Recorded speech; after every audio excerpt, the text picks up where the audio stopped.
ప్రసాద్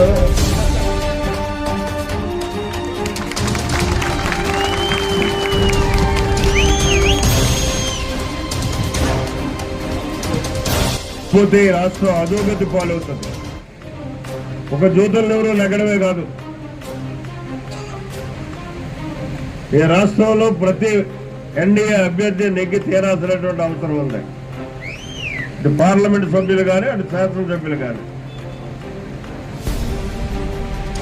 నెగ్గాలనుకుంటే కార్యకర్తలుగా మీలో క్రమశిక్షణ కావాలి, పట్టుదల కావాలి. ఒకసారి దయించి గ్రహించండి. నేను ఇంత నిర్మోహటంగా మాట్లాడుతున్నట్టు మాత్రం అన్యత భావించొద్దు. ఎందుకంటే ఎన్నికలు చాలా దగ్గర పడుతున్నాయి. నా చుట్టూ మీరు పరిభ్రమించడం కాదు, ప్రజల చుట్టూ పరిభ్రమించాలి మీరు ఇవాళ నుంచే. అప్పుడే ఈ ఎన్నికల్లో మనం విజయం సాధించగలుగుతాం. సోదరులారా, వేదిక మీద ఉన్నటువంటి అతిరథ మహారథులందరికీ ప్రత్యేకమైనటువంటి నమస్కారాలు పెట్టుకుంటూ, అలాగే వేదిక ముందున్నటువంటి కార్యకర్తలకి నాయకులకి నా హృదయపూర్వకమైనటువంటి ధన్యవాదాలు తెలియజేసుకుంటున్నాం. ఈరోజు జగ్గంపేట నియోజకవర్గంలో ఒక దశ దిశ నిర్దేశించేటటువంటి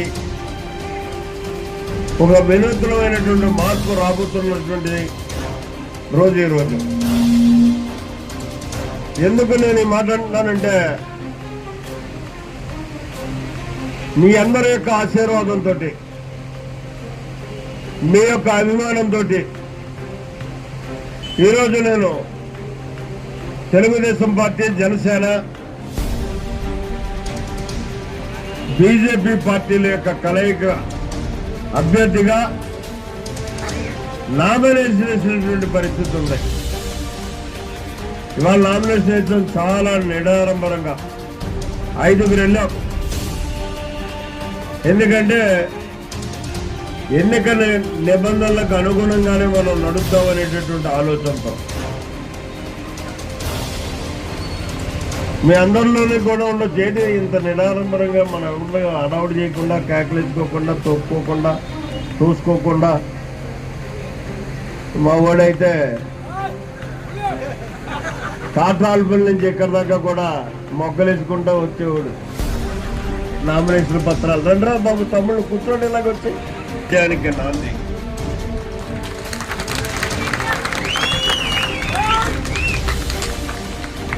నేను